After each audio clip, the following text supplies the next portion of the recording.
ইচ্ছে না থাকা সত্ত্বেও মানুষকে কত রকমের কাজই না করতে হয়। জীবনে মানিয়ে নিতে নিতে এবং মেনে নিতে নিতেই জীবনটা যে কখন শেষ হয়ে যায় আমরা কেউ তা বুঝতেই পারি না। আসলে নিজের কি প্রয়োজন বা আমরা নিজেরা কি চাই তা কেউ কখনো বুঝতেই পারি না। আসসালামু আলাইকুম, welcome back to my channel. কাছে এবং দূরে, দেশ এবং দেশের বাইরে যে যেখান থেকে আমার ভিডিওটি দেখছেন, আশা করছি সবাই আল্লাহর রহমতে ভালো আছেন। আলহামদুলিল্লাহ আমরা সবাই ভালো আছি। প্রতিদিনের মতো আরেকটি নতুন ব্লগ ভিডিও নিয়ে আপনাদের সামনে হাজির হয়ে গেলাম। আশা করছি সবার ভালো লাগবে। তো সকাল থেকে ভিডিওটি শুরু করেছিলাম, আমাদের গাছের যে পুঁই শাকগুলো ছিল ওগুলো একটু বড় হয়ে গিয়েছে, তো আমার হাজব্যান্ড ওগুলো কেটে নিচ্ছিল। আর হচ্ছে আমাদের গাছের মরিচগুলো কয়েকটা পেকে গিয়েছিল, ওগুলো আজকে উঠিয়ে নিব। তারপর আমি আমার হাজব্যান্ডের শার্টটা আয়রন করে দিয়েছিলাম, তার অফিস টাইম হয়ে যাচ্ছিল আর সে নাস্তা খায়নি। সে যাওয়ার পর মেয়ের নাস্তা রেডি করে দিলাম, নুডলস করে দিলাম, আর আমি আমার জন্য একটু সহজ উপায়ে আর কি চাপটি করে নিলাম। তো নাস্তা খাওয়া দাওয়া শেষ করে আর কি বরাবরের মতো রান্নাবান্নাই চলে আসলাম। তো আজকে আমি এখানে রান্না করব বেগুন আর কাঁচা টমেটো দিয়ে মাছের ঝোল। তারপর হচ্ছে গাছ থেকে নিজের চাষ করা আর কি সবজি পুঁই শাক, ওইটা দিয়ে ডাল দিয়ে আলু দিয়ে আর কি একটু রান্না করব। যতটুকু সবজি হয়েছিল আমাদের আর কি আমাদের তিনজনের একবেলার খাবার হয়েছিল আলহামদুলিল্লাহ। ফরমালিন মুক্ত খাবার আর কি, তো ভালো লেগেছিল অনেক, যেহেতু নিজের গাছের শাক বলে কথা। তারপর আমি এই তো শাকটা রান্না করে নিব। আমি এখানে হাতে মাখিয়ে শাকটা রান্না করব। পরিমাণ মতো সকল মশলা দিয়েছি, পেঁয়াজ কুচি, রসুন কুচি দিয়েছি, তারপর আদা রসুনের একটু পেস্টও দিয়ে দিয়েছিলাম। তারপর হলুদ, ধনিয়া, জিরা, মরিচ গুঁড়া, লবণ, তেল দিয়ে ভালোভাবে আমি মাখিয়ে নিব। একটা সময় ছিল খুব ইচ্ছে করতো রান্না করতে, কিন্তু রান্না করতে করতে এতটাই বোরিং হয়ে গিয়েছি এখন আর ইচ্ছে করে না।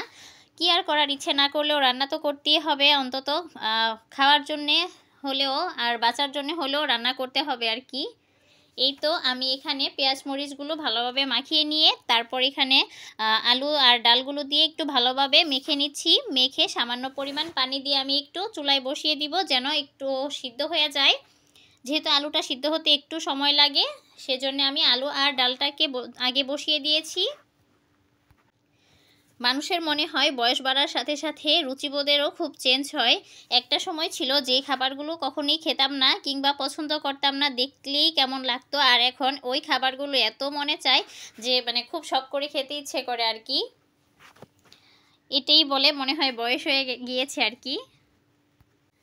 আর দেখা যায় যে খাবারগুলো খুব প্রিয় ছিল, খুব ভালোবেসে খেতাম, আর ওই খাবারগুলো তেমন খাওয়া হয় না। যেমন ফাস্ট ফুড আইটেমগুলো ইচ্ছে করে খেতে, কিন্তু মানে ওই রকম আর কি আগে যেরকম পছন্দ করে খেতাম ওইটার হয় না। একসময় পুরি, সিঙ্গারা এগুলো খুব বেশি পছন্দ হতো, কিন্তু এখন বাসার সামনে, তারপরও খুব রেগুলার যে খাওয়া হয় তাই না, তা না, খুব কচিতে খাওয়া হয় আর কি, খুব বেশি মনে চাইলে।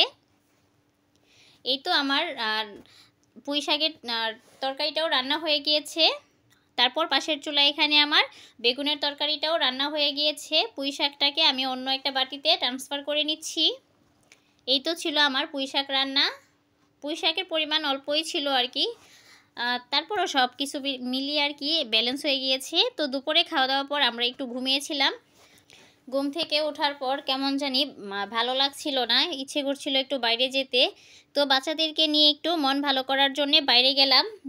যেহেতু খেলে কিংবা ঘুরলে মনটা ভালো হয়ে যায়, তাই করলাম আর কি। তো হাজব্যান্ডকে ফোন দিয়েছিলাম, তার আসতে লেট হবে, সেই জন্যে আমরাই গিয়েছিলাম, এখানে ফুচকা আর বার্গার খেয়েছিলাম।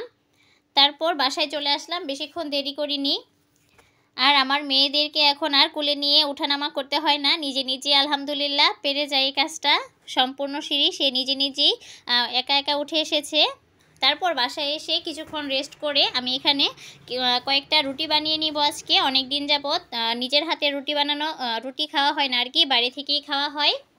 আমি ওইদিকে আটা করে একটু ঠান্ডা হতে দিয়ে এসেছি, আর এদিকে দেখছি ওরা কি করছে, দুই বোন ওরা গল্প করছিল আর কি। তো ওদেরকে দেখে এসে আমি এখানে আটাটা একটু মথে নিচ্ছিলাম, ঠান্ডা হয়ে গিয়েছে। আর আমি দাঁড়িয়ে রুটি বেলতে কমফোর্ট ফিল করি আর কি, বসে রুটি বেলতে পারি না। তো আমি এখানে ওই রান্নাঘরের যেই কি বলে এটাকে, ঠিক নাম মনে পড়ছে না। যাই হোক, এখানে আমি রুটি বানাই যখনই বানানো হয় আর কি, আর এভাবেই বানানো শিখেছি আর কি।